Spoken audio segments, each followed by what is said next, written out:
তো এই ইঞ্জেকশানটা যখন নিই না তখন খুব ব্যথা হয়, তারপরে তো 2 থেকে 3 দিন খুব ব্যথা হয়। তো তোমরা প্রেগনেন্সিতে যারা যারা এই ইঞ্জেকশানটা নিয়েছো তারা অবশ্যই জানো এই ব্যথার অনুভবটা তোমরা ঠিকই বোঝো। নমস্কার বন্ধুরা, কেমন আছো সবাই? ববিতা ব্লগ চ্যানেলে নতুন একটা ভিডিওতে সবাইকে আবারও অনেক স্বাগত জানাই। আর এখন হচ্ছে সকাল 7:20। আর সবাইকে জানাই গুড মর্নিং। তো আজকে এখন থেকে ব্লগটা স্টার্টিং করছি। তো সারাটা দিন কি করছি চলো সঙ্গে থাকো, দেখতে থাকো পুরো ব্লগটা। এই যে তোমাদের দাদাভাইকে ডাকলাম, তো ঘুম থেকে উঠলো আর অনেক সময় ঘুমাচ্ছে, ওর তো স্কুল নেই আজকে। 9টা কি 9:30 বাজবেই ঘুম থেকে উঠতে উঠতে। তো চলো এবার রান্নাঘরে যাই। এই যে দেখো ডাঁটি সমেত বেগুন, এই যে লম্বা লম্বা করে ফাল করে, মানে একটা বেগুন থেকে 6 খণ্ড করলাম, তো 6 টুকরো করে এই দেখো এইভাবে করে করেছি। তো এটাকে এখন ভাজবো, ভেজে আলু দিয়ে একটু গরম মশলা দিয়ে আদা জিরে বাটা দিয়ে একটু ঝোল করব, মাখো মাখো ঝোল, যেটা খেতে খুব টেস্টি হয়। তো তোমরা খেয়ে দেখো কেমন লাগে। বেগুনের রেসিপিটা তৈরি করার জন্য সবার প্রথমে আমি কড়াইটা গরম করে তেল দিয়ে নেব। তো তেলটা গরম হলে তারপরে বেগুনটা আমি ভেজে নেব। তো দেখো এখানে আমি তেলটা বেশ সুন্দর গরম করে নিয়েছি, আর এর মধ্যে দিয়ে দেবো একটুখানি হলুদ আর দিয়ে দেবো একটুখানি লবণ। তো নুন আর এই হলুদ দিয়ে ভালো করে তেলটাকে মিশিয়ে নিয়ে তারপরে আমি মানে কেটে রাখা বেগুনগুলোকে তেলের মধ্যে ভেজে নেব। তো তোমরা যারা যারা এই বেগুনের রেসিপিটা না খেয়েছো তারা অবশ্যই একবার বাড়িতে ট্রাই করবে, দেখবে খুব সুন্দর লাগে, খুব টেস্টি হয়। তো বাড়িতে যখন বেশি বেগুন জমে যায়, মানে 2-1 দিন বেগুন রাখার পরে দেখবে যে বেগুনটা কীরকম একটু শুকিয়ে শুকিয়ে যায়। তো সেরকমই তারপরে যদি আবারও একদিন বেগুন আনা হয় তখন অনেক বেগুন জমে যায়। তো তখনই আমি এই রেসিপিটা করে নিই। তো এইভাবে বেগুন রেসিপিটা তোমরা করে খাবে, দেখবে সত্যি খুব ভালো লাগে। আর এইভাবে তোমরা উল্টে পাল্টে ভালো করে ভেজে নেবে, একটু বেশি তেল দিয়ে ভেজে নেবে, তাহলে বেগুনটা খেতে মানে যখন ঝোলের বেগুনটা খাবে তখন বেশি টেস্টি লাগবে। তো একটা গাবলা নিয়ে নিয়েছি, আমি বেগুনগুলো ভাজা হয়ে গেছে তাই আমি বেগুনগুলো এখন তুলে নিচ্ছি। আর আমি যেভাবে কেটেছি মানে ডাঁটি সমেত তোমরা এইভাবে করেই কাটবে, দেখবে ভালো লাগবে। আর বেগুনগুলো এত কচি দেখো, মানে লেগে যাচ্ছে, খুব নরম হয়েছে বেগুনগুলো। তো আর এই দেখো আলুটা আমি এরকম লম্বা লম্বা করে কেটে নিয়েছি পাতলা পাতলা করে। আর কড়াইয়ে যেটুকু তেল ছিল সেই তেলের মধ্যে আমি আর একটু তেল দিয়ে নিলাম, আর দিয়ে দিলাম এতে আমি জিরে ফোড়ন। তো জিরে ফোড়ন দিয়ে দেবে তোমরা, কেউ চাইলে তোমরা পাঁচ ফোড়নও দিতে পারো। তো তারপরে আলুগুলোকে দেখো আমি দিয়ে দিলাম এই ফোড়নের মধ্যেই। তো তারপরে আলুগুলোকে ভালো করে নাড়াচাড়া দিয়ে ভেজে নিতে হবে। তো এই দেখো এইভাবে 2 থেকে 3 মিনিট ভালো করে আলুগুলোকে ভাজবে। তো তারপরে কিন্তু এর মধ্যে মশলাগুলো অ্যাড করতে হবে। তো দেখো এখানে আমি এখন অ্যাড করে দিলাম নুন, দেবো এবার হলুদ।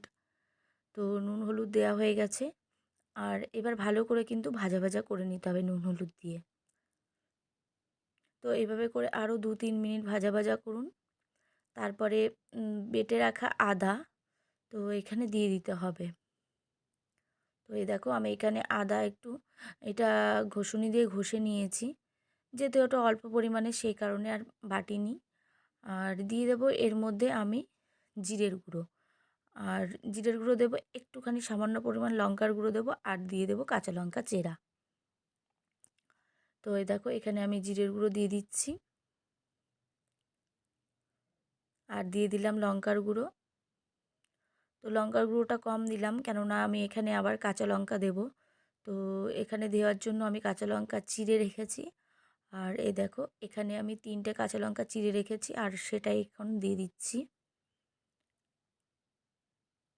তো এবার ভালো করে মশলাটা একটু কষিয়ে নিতে হবে আরও 1 মিনিট মতো। তারপরে মশলাটা কষানো হয়ে গেলে ঝোল দিয়ে দেবো। তো এখানে আমি অল্প পরিমাণেই ঝোল দিয়েছি, কেননা এটা একটু মাখো মাখো হবে। তো আমি বেগুনটা দিয়ে দিয়েছি, আর তারপরে হয়ে গেছে আমার। দেখো এখানে আমি একটুখানি চিনি দিয়ে দিলাম স্বাদ মতো, আর দিয়ে দিলাম গরম মশলা গুঁড়ো। তো হয়ে গেছে আমার বেগুনের রেসিপি। তো খেতে এত সুন্দর লাগে কি বলবো, অসাধারণ। আমার তো খুব ভালো লাগে, আর আমাদের বাড়ির সবাইও খুব পছন্দ করে বেগুনের এই রেসিপিটা। তো তোমরা যারা না খেয়েছো তারা অবশ্যই চটপট বাড়িতে বানিয়ে খেও। তো দেখো কালারটা খুব সুন্দর এসছে। তো যেমন দেখতে সুন্দর হয়েছে তেমন খেতেও সুন্দর হয়েছিল। তো রান্নাবান্না তো সব কমপ্লিট করলাম। আর দুপুরে যাব হচ্ছে একটা অনুষ্ঠান বাড়িতে। তো বৈষ্ণব সেবা রয়েছে, তো কীর্তন হচ্ছে, সেখানেই যাব। আমি, মা যাব আর পাশের বাড়ির একটা দিদি যাব।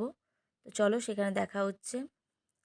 আর এই দেখো স্নান করে নিয়েছি, স্নান করে রেডি হয়ে নিয়েছি। আর তোমাদের দাদাভাই আজকে ডিউটি গেছিলো, ফেরত চলে এসছে। তো বাড়িতেই রয়েছে, অনিক আর ওর বাবা রয়েছে, আমরা যাচ্ছি।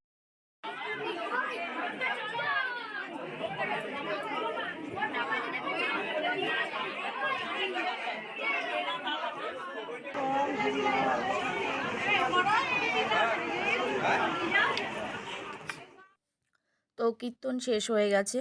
আর এইবার দেখো চরণামৃত দিচ্ছে। তো এই দেখো পাশের বাড়ির দিদি বললাম, বীণাদি। তো বীণাদিও এসছে। আর এই দেখো অনেক মানুষ হয়েছিল এখানে। আর আমি এসেও খুব মানে ভালো লাগলো যে আমার আশেপাশে মানে চেনা জানা অনেক লোকের সঙ্গে দেখা হলো এখানে এসে। আর এই যে এখন হচ্ছে প্রসাদ খাওয়ার পালা। তো এই দেখো এগুলো হচ্ছে আজকের প্রসাদ। তো দেখো অন্ন প্রসাদ করেছে এখানে, সব কিছু দেওয়া হয়ে গেছে। চলো এখন খেয়ে নিই প্রসাদটা। তো তারপরে রাস্তায় আসার সময় আমার শাশুড়ির এক বোনের মেয়ের সঙ্গে দেখা হয়েছে, মানে আমাদের ননদ, সে তার বাড়িতে টেনে নিয়ে এসছে দেখো। তো আগে কোনো দিনও আসিনি এই দিদি বাড়িতে, তো এই ফার্স্ট টাইম আসলাম। আর চলো দিদিকে দেখাই একটু। এ দেখো, তো এই দিদিটা খুব ভালো, সেই আমার শ্বশুরের কাজে এসেছিলো। তো বাবার কাজের সময় তখন এসেছিলো, কথা বলেছিল, খুব ভালো। আর আজকে এ দেখো টেনে বাড়িতে নিয়ে এসছে। তো তারপরে দিদি বাড়ির থেকে বেরিয়ে যে বাড়ির দিকে রওনা দিলাম এখন। আর বাড়িতে চলে এসেছি, এসে হাত মুখ ধুয়েছি, রেস্ট নিয়েছি। আর এই যে সন্ধ্যাবেলা করব এখন ইঞ্জেকশান। তো তোমরা তো জানোই এই মানে সেকেন্ড প্রেগনেন্সিতে আমার একটু প্রবলেম হচ্ছে, যার কারণে ডক্টর আমাকে এই ইঞ্জেকশানটা নিতে বলেছে মাসে 4টে করে।